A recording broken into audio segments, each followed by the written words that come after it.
तो हम बात कर रहे हैं बाटला हाउस इनकाउंटर पर। बाटला हाउस इनकाउंटर को फर्जी बोलने वाले पॉलिटिकल पार्टी के नेताओं को अब माफी मांगनी चाहिए। हम ये कह रहे हैं, ये हम इसलिए कह रहे हैं क्योंकि बाटला हाउस इनकाउंटर जब हुआ था आज से 13 साल पहले, तब कई सवाल उठाए गए थे। इस इनकाउंटर को फर्जी बताया गया था। इस इनकाउंटर पर कई तरह के सवाल खड़े किए गए थे।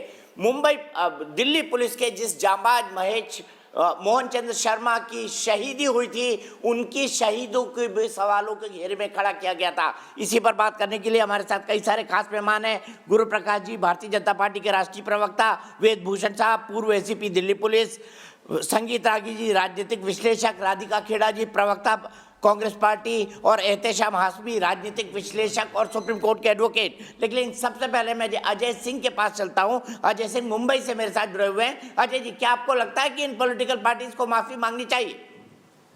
दीपक जी, जब ये वाकया हुआ था सितंबर 2008 में, तो ये जितनी विपक्षी पार्टियां थी, कांग्रेस के ही गृहमंत्री थे और उनकी ही पुलिस थी, और ये इनकाउंटर हुआ।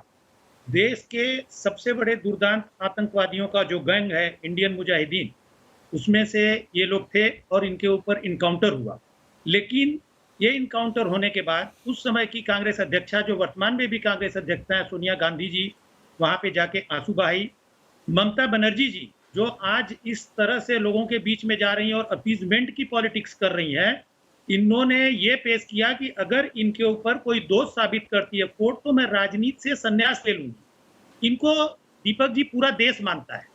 इस तरह के राजनीतिज्ञ अगर लोगों के बीच में आते हैं और आने के बाद इस तरह का स्टेटमेंट देने के बाद समय आने पे मुकर जाते हैं, और इनके जो प्रवक्ता है आने के बाद बोलते हैं कि वो ऐसा क्यों करेंगी, मोदी जी ने क्या किया, दूसरे ने क्या किया।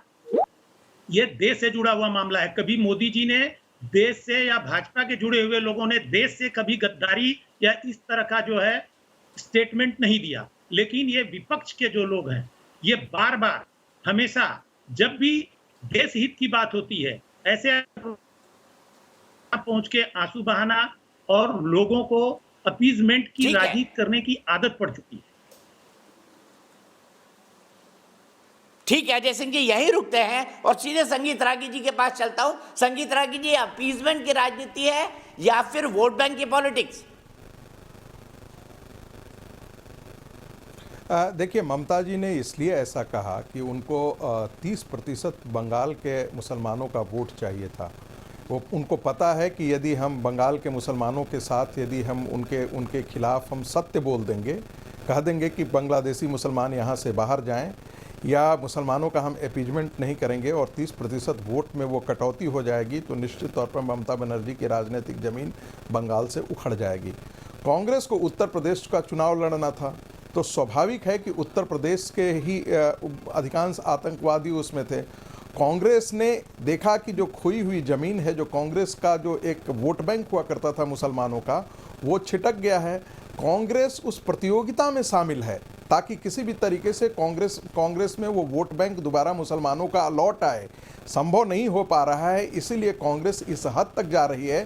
देखिए, आज जो 23 कांग्रेस के लोग जो पार्टी से लगभग विद्रोह करके आवाज़ उठा रहे हैं, वो इसलिए उठा रहे हैं कि उनको लगता है कि राहुल गांधी और प्रियंका गांधी परिवार को हम ढोते ढोते राष्ट्र के साथ कितना पाप करें, कौन कौन से पाप के हम हिस्से बने।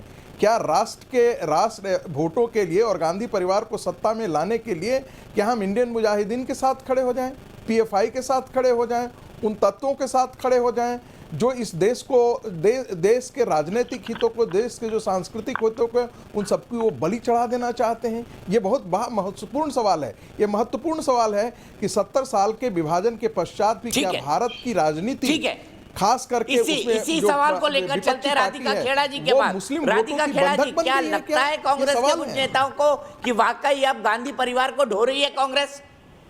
सबसे पहली बात तो हो सकता है भाजपा में ढोने और ना ढोने का वो रहा हो, जो भी चलता है, मैं नहीं जानती कि रागी साहब, आरएसएस के रागी साहब क्या बोलते क्या नहीं और कहां से फर्जी अपनी डिग्री लेकर आए हैं प्रोफेसर की और देश को भ्रमित करने का काम नेशनल टेलीविजन पे कर रहे हैं। लेकिन मैं कुछ बातें यहाँ पे आपको साफ कर दूं। ये जब इनकाउंटर हुआ था उसके बाद आप लोग जो बार बार कह रहे हैं कि सोनिया जी ने आंसू बहाए, कांग्रेस को माफी मांगनी चाहिए, क्या कांग्रेस को टेररिस्ट बुलाने की माफी मांगनी चाहिए? क्या कांग्रेस को शहीद मदन मोहन शर्मा जी को अवार्ड देने के लिए 2009 में किसकी सरकार थी दीपक जी? हमारी सरकार थी कांग्रेस यूपीए की। 26 जनवरी 2009 में किसने अशोक चक्र दिया शहीद मदन मोहन शर्मा जी को? कांग्रेस पार्टी। आधे लोग तो कह रहे थे ना फर्जी इनकाउंटर है, राधिका दिग्विजय सिंह जैसे आधे लोग कह रहे थे ना, आधी कांग्रेस कह रही थी फर्जी इनकाउंटर है। सर साहब, आप किसी के बीच में नहीं बोले थे जब वो झूठ बोल रहे थे और जहीरा फैला। यही विभाजन है ना, यही विभाजन है ना। इन लोगों के बीच में बोली थी, मुझे कंप्लीट करने दीजिए ना। मैं उम्मीद करती हूं कि कोई मेरे बीच में बोलेगा। आप जब ये लोग झूठ बोल रहे थे, कांग्रेस के नेताओं के बारे में अपशब्द बोल रहे थे, आप चुपचाप सुनते रहे। तो उम्मीद करती हूँ जब मैं देश की जनता को सच बोल रही हूँ आपको इतनी तकलीफ नहीं होगी और आप मुझे बोलने देंगे। और हमारे ही सरकार के होम मंत्री, गृह मंत्री पी चिदम्बरम साहब ने साफ तौर से कहा था कि ये इनकाउंटर असली है और ये टेररिस्ट है।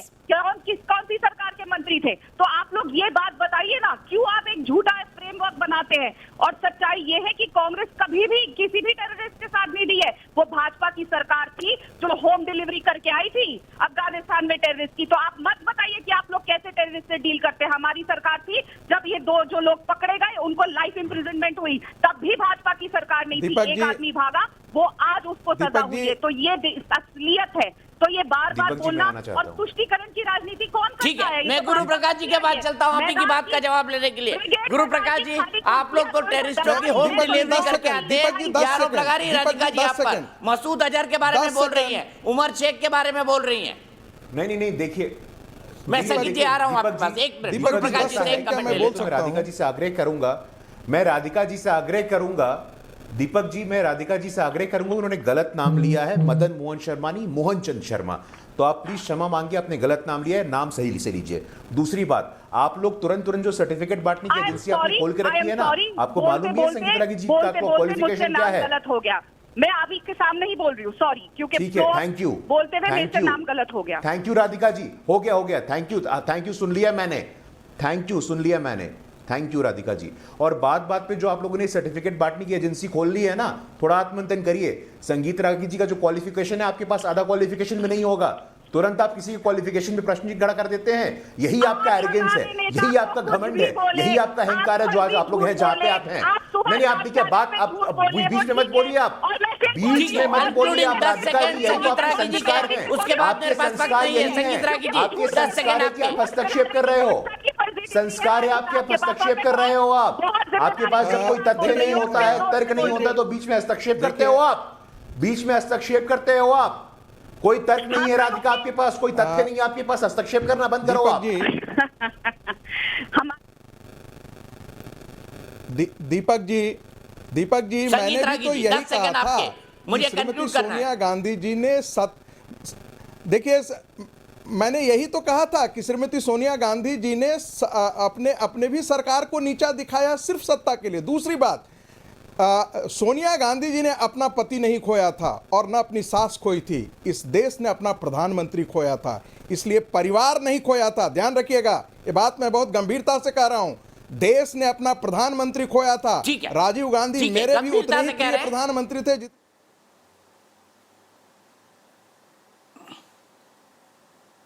ठीक है, देश के बहस के दर्शकों से हमने जो सवाल पूछा था, 93% कह रहे हैं कि उन पॉलिटिकल पार्टीज को माफी मांगनी चाहिए जिन्होंने बाटला हाउस इनकाउंटर को फर्जी कहा था। फिलहाल एक ब्रेक।